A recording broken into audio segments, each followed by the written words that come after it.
예, 우리가 그 고린도전서를 많이 달려왔죠. 12장까지 달려왔는데 이쯤에서 이렇게 머릿속에 한번 이렇게 내용들을 전체적으로 가지고 있으면 좋겠다 싶은데 그것을 다 정리하지는 않을 거고 한 가지만 기억하면 좋은 것이 이 고린도전서 13장이 모든 고린도전서의 클라이막스다.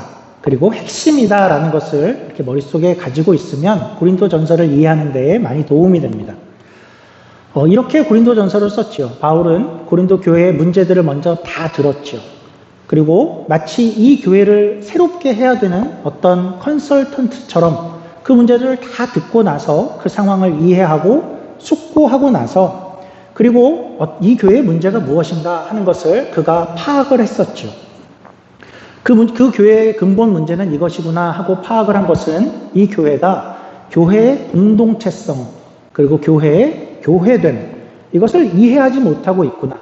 그리고 교회의 한몸됨이 깨어져 있구나 하고 바울은 이 교회의 문제를 그렇게 파악을 했었고 그리고 나서 보니까 그렇죠. 거꾸로 보니까 그동안 일어났던 분파, 나뉘는 문제, 다투는 문제, 서로 자랑하고 교만한 문제 형제를 세상 법정에 데리고 세우는 문제, 우상의 제물로 인해서 약한 자들이 실족하고 넘어지고 있는 그런 문제들, 또 은사를 가지고 서로가 서로에게 과시하고 자랑하고 있는 그런 문제들, 그런 문제들이 다 거기서 나왔구나 하는 것을 우리가 다시 한번 보게 되고 그들에게 각각의 답들, 각각의 문제에 대한 각각의 답들을 해오다가 이제 바울이 이제 와서 대답의 절정에 이르러서 이제 한몸됨을 이해하지 못하고 한 교회됨을 이해하지 못하는 고린도 교회에게 답을 주는 것이 이제 고린도전서 13장인 것입니다. 이것이 너희에게 가장 필요하고 너희에게 있어야 되는 그것이야 라고 주는 것이 13장인데 13장은 무엇이라 그랬죠? 13장은 너희에게 필요한 건 사랑이야 입니다.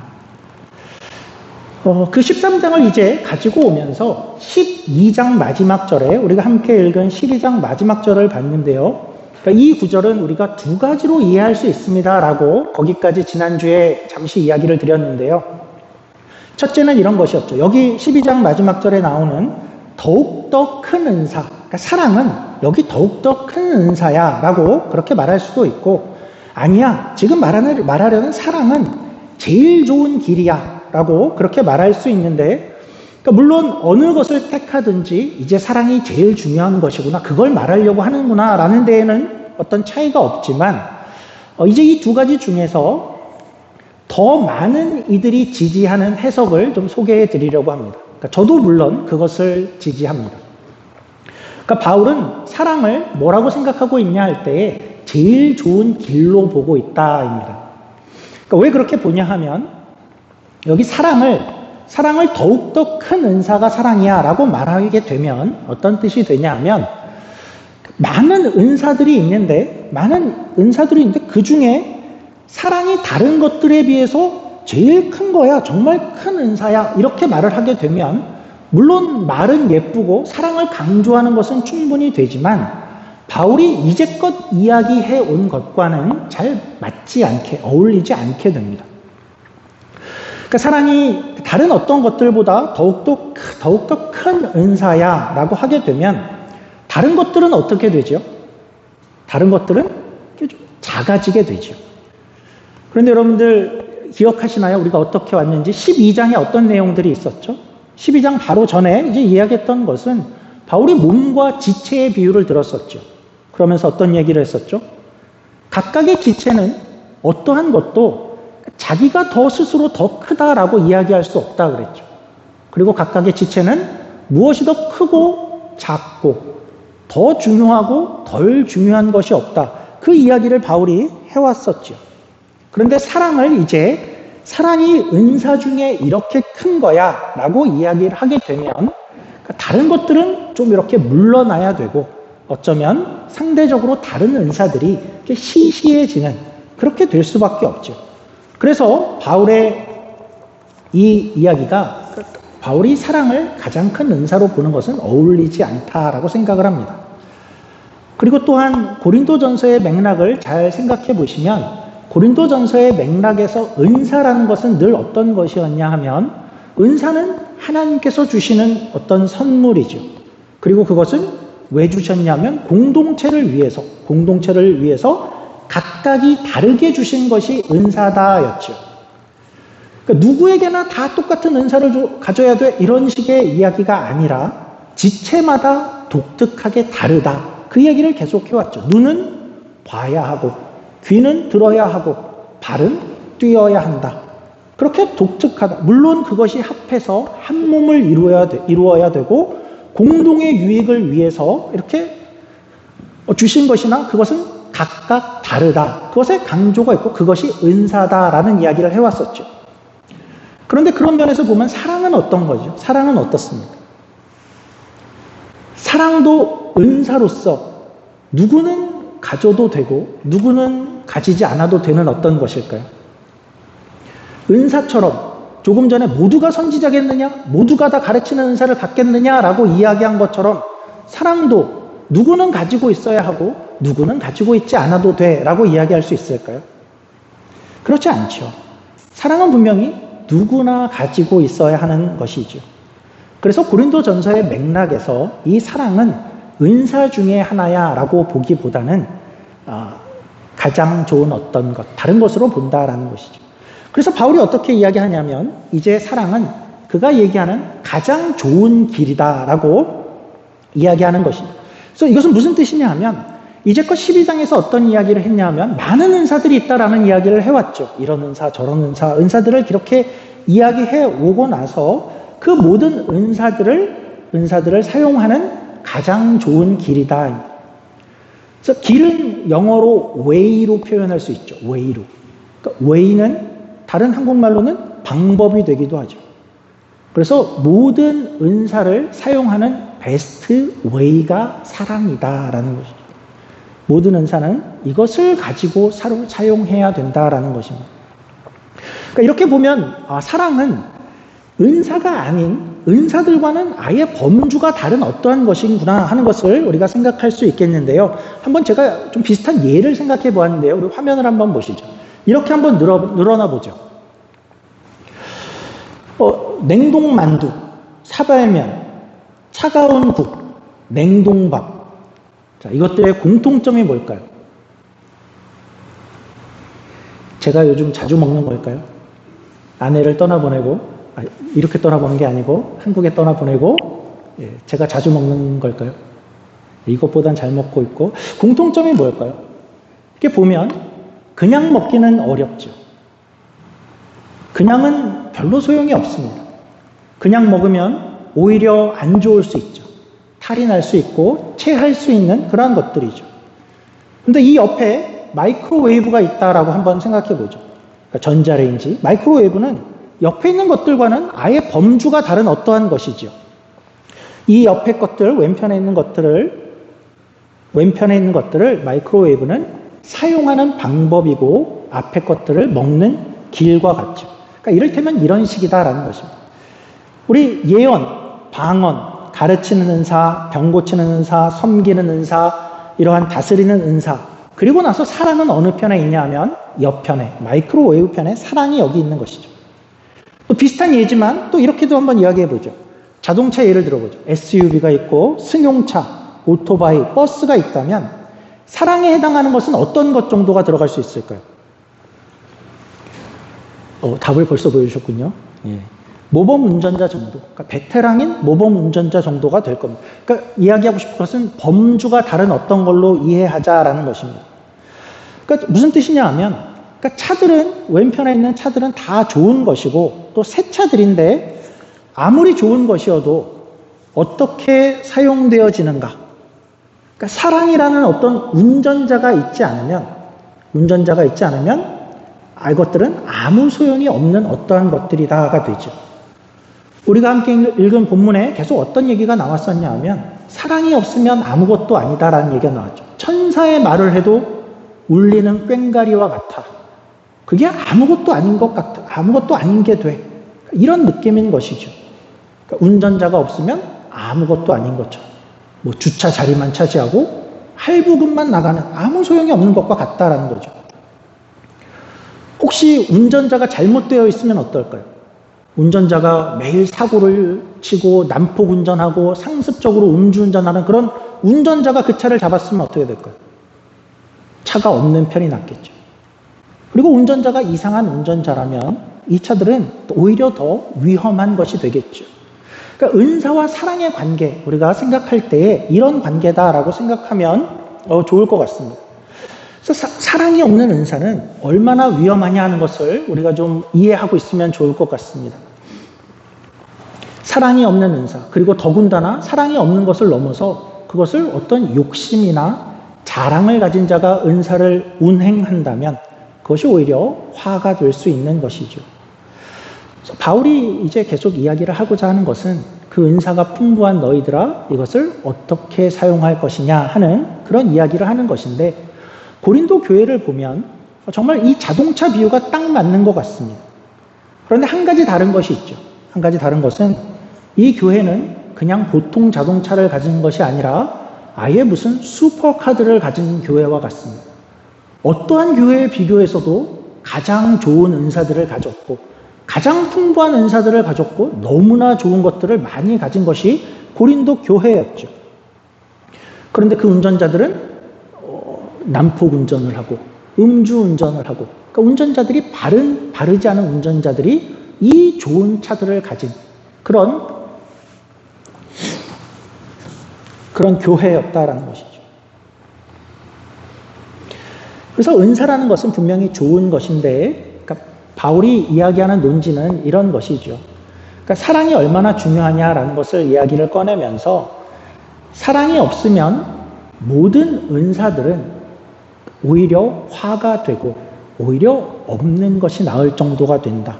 헛것이 된다 이고, 반대로 너희가 사랑을 가지고 있으면 너희가 가진 모든 은사들이 얼마나 공동체의 유익을 위해서 풍성하겠느냐, 그렇게 이야기를 해서 사랑이라는 것이 그 안에서 너무나도 중요한 것이다 라고 그렇게 13장이 이제 나오게 되는 것이죠.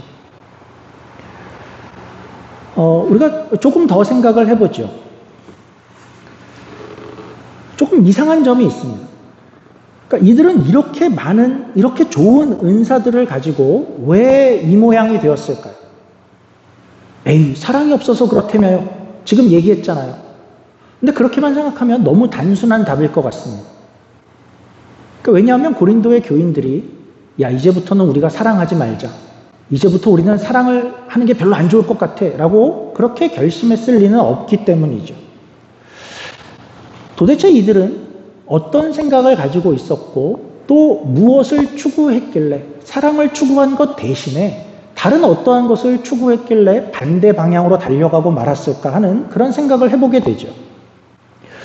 우리가 발견하는 것은 이들에게 아주 근본적인 어떤 문제가 있었다라는 것을 발견하게 됩니다. 그것은 고린도 교인들이 성령에 대해서, 성령님에 대해서, 그리고 성령의 사람에 대해서 아주 큰 오해를 가지고 있었다라는 것을 우리가 생각할 수 있게 됩니다.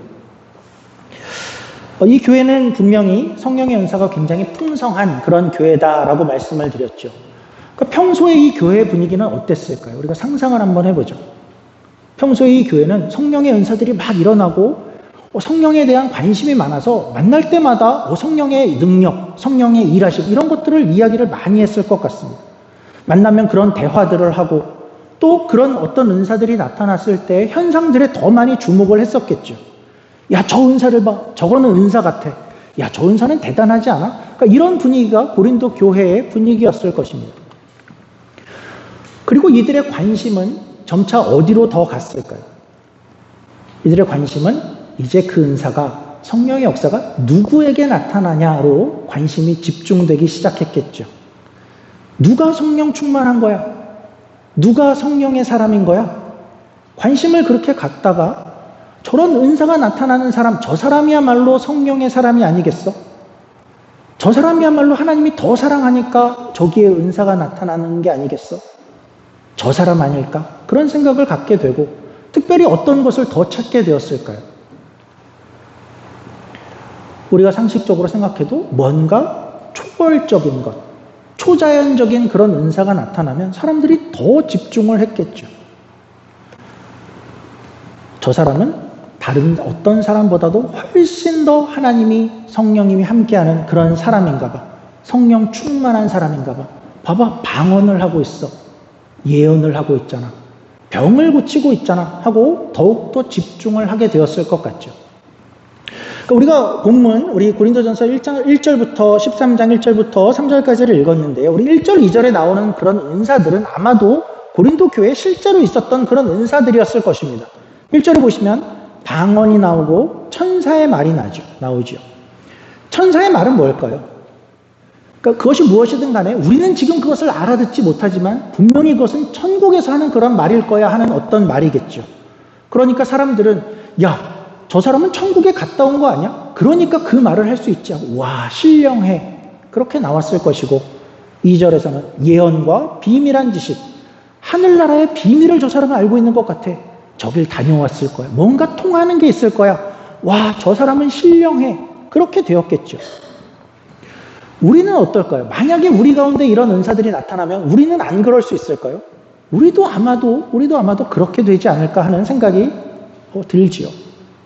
고린도 교회는 아마 그런 분위기였을 것입니다. 생각해보면 어쩌면 조금 지나온 한국의 상황과 많이 비슷하지 않을까 하는 생각을 좀 해보게 되는데요. 여러분들은 어떨지 모르겠는데 제가 조금 어렸을 때, 어렸다는 것은 한 중고등학교 정도와 한 대학생 정도 즈음에, 그러니까 세계적으로도 그렇고 그리고 특별히 한국에서 그리고 그 시대 이전에 오랫동안 그 시대 정도까지 어떤 붐이 있었냐 하면 은사에 대해서 굉장히 붐이 있었습니다. 그 시대의 한국은 신앙적으로 정말 열심히 있었고 특별히 성령님의 능력, 성령님의 일하심에 대해서 큰 관심을 가지고 있었죠. 그리고 그러한 가운데 어쩌면 고린도 교회와 비슷하게 우리들의 관심이 주로 어디로 갔었냐 하면 성령님의 능력, 성령님의 임재하다가 은사들에 갔었고 특별히 그 중에서도 방언에 많은 집중을 하곤 했었습니다. 그리고 이런 생각을 한 거죠. 방언을 받은 사람이야말로 성령님이 그 사람 안에 있다는 증거야 라고 주장을 하는 사람들이 많아지게 되었었습니다. 그리고 그것이 신앙의 어떤 척도가 되어졌죠. 야, 저 사람은 성령의 사람이야 아니야가 방언을 해 아니야가 되어졌었고, 그리고 어떤 사람이 방언을 하면 저 사람은 성령님이 크게 충만한 사람일 거야 라고 생각하게 되고, 그리고 어떤 다른 사람은 신앙이 굉장히 좋아 보이는데 방언을 하지 않으면 저 사람은 뭔가 모르는 문제가 있을 거야 라고 생각을 하곤 했었다라는 것이죠. 물론 여기 계신 분들이 다 같은 신앙 배경에 있지 않았을 줄 압니다. 그 당시에도 어떤 분위기는 전혀 이런 것을 이야기하지 않는 그런 신앙의 분위기도 있었고, 또 어떤 한쪽에서는 이야기를 조금은 극단적으로 이야기를 해서 은사를 못 받으면 성령이 없는 거야 라고 이야기를 하기도 하고, 방언을 못 받으면 구원을 못 받은 거야 라고까지도 이야기를 하곤 했던 그런 부류도 있었습니다. 그러니까 저는 어땠냐 하면, 저는 방언을 못 받으면 구원을 못 받아 라는 것 정도까지는 아니었지만 그래도 방언은 되도록이면 받아야 돼, 늘 사모해야 돼 라는 그런 분위기 속에 있었습니다. 그래서 자연히 그 안에서 방언을 하는 이들은 조금씩 우월해지기 시작했고, 그리고 방언을 하지 않는 어떤 이들은 뭔가 모자른 것 같은 그런 분위기 가운데에 있었죠. 그러니까 그런 분위기가 명시적이진 않았지만 은근히 그런 분위기 가운데에 있던 어린 시절을 보내게 되었죠. 그러니까 은사 중에서 방언이 이렇게 강조되어졌던 것은 마치 고린도 교회와 굉장히 비슷합니다. 우리가 아직 살펴보지는 않았지만 14장에 가면 바울이 방언의 문제만 이야기를 합니다. 왜냐하면 방언이 그 교회, 고린도 교회의 가장 큰 이슈였기 때문에 그렇습니다. 그러니까 방언이 가장 큰 문제였는데, 여기서 문제라는 것은 그것이 잘못된 문제라는 뜻이 아니라 방언은 물론 하나님의 선물이죠. 너무나 좋은 것인데 그것이 사용되어지는 방법에 대한 어떤 일이 큰 이슈가 되어졌던 것을 이제 14장에서 이야기하게 되는데, 일단 우리도 경험을 했고 고린도 교회도 생각할 때 방언은 왜 이렇게 큰 주목을 받았을까요? 고린도 교회에서도 그렇고 또 우리 역사에서도 방언은 왜 유독 그런 대접을 받았을까? 그러니까 그렇게 어렵진 않죠. 생각해보면 일단은 아마도 그 은사는 눈에 보였기 때문일 것입니다. 그렇죠. 다른 것들은 은사가 눈에 보이지 않는데 이 은사는 눈에 띄니까 아마도 더 쉽게 주목을 받았을 것입니다. 그래서 어떤 이들은, 이것을 가진 이들은 조금 더 과시하기 쉬웠고 또 어떤 이들이 주목하기 쉬운 것이 되어 보였죠. 그러니까 운전자로 아까 비교를 하자 그러면 나는 굉장히 좋은 운전 스킬을 가졌어. 굉장히 뛰어난 운전자야. 라는 것보다는 옆에 무슨 난 벤틀리 한 대 있어. 이게 훨씬 더 눈에 보이기 좋고 이것이 눈에 띄고 주목받기 쉬운 것은 아주 당연해 보이죠. 그리고 그러한 것이 눈에 보이는 그것이 어떤 생각이요? 더 성령의 사람일 것이다. 성령 충만의 증거일 것이다 라는 생각 때문에 그것에 모두들 매달리게 되었던 것이죠. 바울이 이제 고린도 교회와 우리에게 던지는 질문은 이제 이런 것입니다. 먼저는 과연 어떤 은사를 가진 것이 성령님이 계신 증거냐라는 것이죠. 과연 어떤 특정한 은사, 그리고 방언이면 방언, 어떤 은사를 가진 것, 그것을 우리가 성령님이 계신 증거라고 보는 것이냐, 그렇게 이해하고 있어야 되는 것이냐 할 때 바울은 그렇게 보고 있지 않죠. 그러니까 바울은 그래서 이제 성령님에 대한 이야기를 12장에서 14장의 이야기를 할 때 가장 먼저 어떤 이야기를 했었냐 하면 우리가 확인한 것이지만 우리 성경을 한번 보시죠. 12장 3절입니다. 고린도전서 12장 3절. 이 이야기를, 성령님에 대한 얘기를 이렇게 확인하고 시작을 했었죠. 12장 3절입니다. 그러므로 내가 너희에게 알리노니 하나님의 영으로 말하는 자는 누구든지 예수를 저주라 할 자라 하지 아니하고 또 성령으로 아니하고는 누구든지 예수를 주시라 할 수 없느니라. 그래서 확인했던 것은 뭐냐 하면 성령님이 계시냐의 증거는 어떤 사람이 예수를 주로 받아들이고 고백할 수 있느냐에 달려있다라고 바울은 이미 확인을 했었죠. 조금 더 질문을 나아가 보자 그러면 그렇다면 어떤 신비한 은사를 가진 것은 어떨까? 그것은 그 은사를 가졌다는 것이 더 성령의 사람이요 성령 충만한 증거라고 이야기를 할 수 있을까? 그러니까 바울은 그렇게 생각하지 않고 있습니다. 바울은 어떤 은사를 가졌냐, 어떤 지체가 어떤 은사를 가졌냐 하는 것이 더욱더 성령 충만한 것이냐 하면 전혀 그렇게 보이질 않고, 그러니까 은사는 늘 어떤 성령님께서 주시는 선물이되 어떤 비교의 대상이 되거나 어떤 자격과 어떤 자질을 평가하는 기준이 된다고 이야기하지 않습니다. 그래서 은사는 늘 어떤 것이냐 하면 하나님께서 공동체를 위해서 어떤 이에게 맡기신 것이다로 이해하는 것이 가장 좋습니다.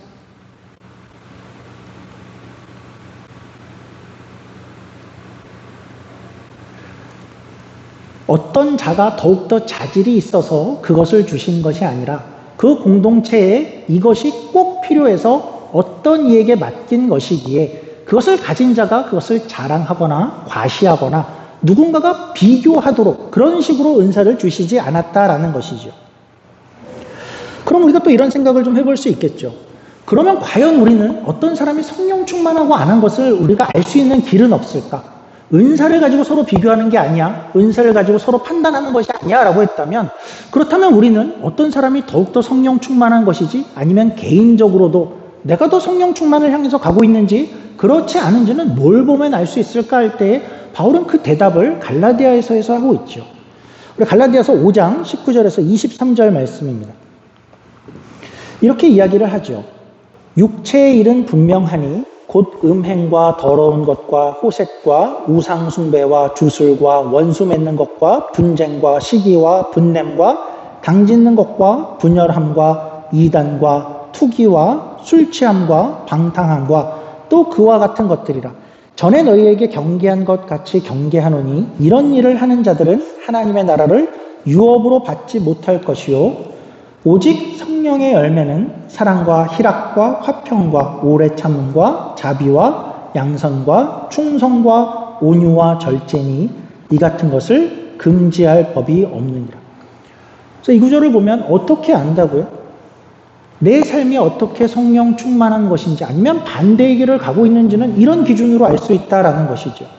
내 삶에 음행과 더러운 것과 호색이 드러난다면, 내 삶에 분쟁이 나타나고 시기와 분냄이 드러나고 있다면, 그것이 내 열매로 내 삶에 드러나고 있다면 나는 지금 반대로 가고 있구나, 라는 것의 기준이 되어지는 것이고, 그리고 반대로는 내가 성령님과 함께 동행하고 성령의 사람으로 성령이 충만하다 그러면 그 증거로, 그 열매로 자연스럽게 맺혀지는 것은 내 삶 속에 사랑과 희락과 화평과 오래 참음과 자비와 양선과 충성과 온유와 절제가 내 삶에 나타나게 되어진다라는 것이죠. 자연스럽게 이것을 만들어내고 그런 척 해라가 아니라 그냥 살아가는데 성령님과 함께 살아가는 사람은, 성령 충만한 사람은 이러한 열매들이 그냥 삶에 나타난다라고 이야기를 하고 있는 것이죠. 그래서 은사를 가지고 비교하는 것만큼 어리석은 것이 없고 부질없는 것이 없습니다. 강조하는 것은 은사는 비교의 대상이 아니고 내가 가졌다면 그것으로 공동체를 섬기는 것에만 충성하는 것으로 사용해야 하고, 그리고 무엇인가를 비교하고 싶다면 그럼 우리는 이걸 비교해야 되죠. 내 삶에 사랑과 희락과 화평이 나오는가, 아니면 분냄과 시기와 노함이 나오고 있는가로 우리를 판단하면 되는 것이죠. 그래서 은사는 비교의 대상이 아닙니다 라고 이야기를 하면 사실은 조금 막연할 수 있습니다. 우리는 은사에 대한 얘기를 그렇게 많이 하지 않았는데요. 그게 뭘 뜻하는 것일까요? 그렇게 생각을 한다면 우리 삶의 모든 것이 다 해당되지 않을까 싶습니다. 이를테면 신앙의 모습들도 그렇죠. 신앙의 모습들을 가지고도 우리는 쉽게 비교할 때가 있는데, 예를 들면 이런 겁니다. 나는 기도를 진짜 많이 하는데 쟤는 별로 아닌 것 같아 라든지, 나는 찬양을 해도 찬양을 이렇게 잘하는데 나는 전도도 잘하는데 저 사람은 별로, 내가 가르치면 나는 이만큼 가르치고 성경도 잘하는데 쟤는 좀 그렇죠. 나는 봉사를 해도 이렇게 열심히 하는데. 내가 그렇게 말할 수 있다면, 내가 그렇게 생각이 되어지고, 내가 그렇다면, 그러면 나는 어떻게 해야 되죠? 나는 감사해야죠. 나 같은 사람을 이런 정도가 되게 하셨구나 하고 감사하면 되는 거죠. 그리고 절대로 하지 말아야 되는 것은, 그것을 하나님께서 주셨는데, 그렇게 만들어 놓으셨는데 그걸 들고 남을 평가하는 무기로 삼는 것만큼 어리석은 것이 없다. 그리고 안 되는 것이다 라는 것이죠. 이게 생각보다는 어렵습니다. 그리고 조금 더 넓게 보자 그러면 우리가 모든 가진 것들, 이를테면 그런 은사들로 표현되는 가르칠 수 있는 것, 내가 찬양을 잘하는 것, 기도하는 것, 또 어떤 재정, 건강, 내가 가진 모든 것들은 어떻게 보면 자동차 비유로 비교하면 그런 자동차들과 같습니다. 있어서 너무나도 감사한 것들이지만 더 중요한 것은 무엇으로 그걸 운행할까가 훨씬 더 중요한 문제가 되는 것이죠. 그 모든 것들을 내가 가진 것, 기도를 잘하고 찬양하고 봉사하고 재정이 있고 건강하고 그런 모든 것들, 그것을 가진 것은 정말 복인데, 그러나 그 자체는 복이지만 그러나 그것을 어떻게 운행할까가 우리 인생에서 더 중요하다는 것은 잊지 말아야 되죠. 바울의 이야기를 빌리자면 그걸 사랑으로 활용할 수 있냐를 묻는 것이죠.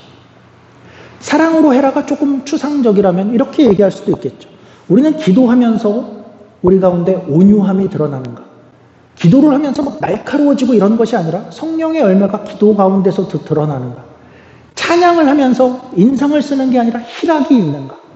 그러니까 그 어떤 가진 것들이 성령의 열매를 내어놓는 그러한 모습, 성령 충만함으로 드러나는 것들을 보여주는 방향으로 사용할 수 있느냐이죠.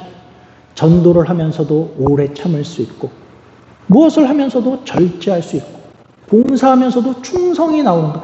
우리의 기준은 내가 무엇을 가졌냐를 넘어서 그것을 통해서, 그것을 어떤 방식으로 사용하고 그것을 통해서 성령의 열매가 얼만큼 드러나는가로 우리 자신을 평가해야 하고 그것으로 우리를 바라봐야 한다라는 것입니다. 고린도 교회는 많은 복을 가진 교회였지만 그것이 잘못될 수 있다는 것은 우리에게 큰 경고가 됩니다. 교회적으로도 그렇고 개인적으로도 그렇습니다. 가진 것을 넘어서 이것으로 무엇을 어떻게 사용해야 하며 무엇이 드러나는가 하는 것에 우리의 마음과 또 소원을 더욱더 집중하시는 그러한 저와 여러분이 되기를 주의 이름으로 축원합니다. 기도하겠습니다. 하나님 아버지, 우리의 삶을 돌아보면 하나님께서 우리에게 주신 선물이 너무나 많습니다. 건강함도 주셨고 이 많은 신앙생활의 세월도 주셨고 또 신앙의 많은 자질들을 갖게 하셨고 어느 날 기도를 할 수 있게 하셨고 찬양을 할 수 있게 하셨고 우리에게 많은 것들을 허락하여 주셨는데 이 가진 것이 복이지만 이제 우리가 여기 서서 이것을 어떻게 사용할 것인가, 어떻게 사용하고 있는가를 돌아볼 수 있는 우리가 되어지길 원합니다. 이것을 자랑하고 이것은 복이지만 이것을 과시하는 것으로 사용하지 않게 하시고 이것을 통해서 우리 가운데 성령의 열매가 드러날 수 있는, 성령의 열매가 우리 삶 가운데 맺어질 수 있는 그러한 우리 모두의 하루하루가 될 수 있도록 은혜를 더하여 주시옵소서. 감사하며 예수님 이름으로 기도드립니다.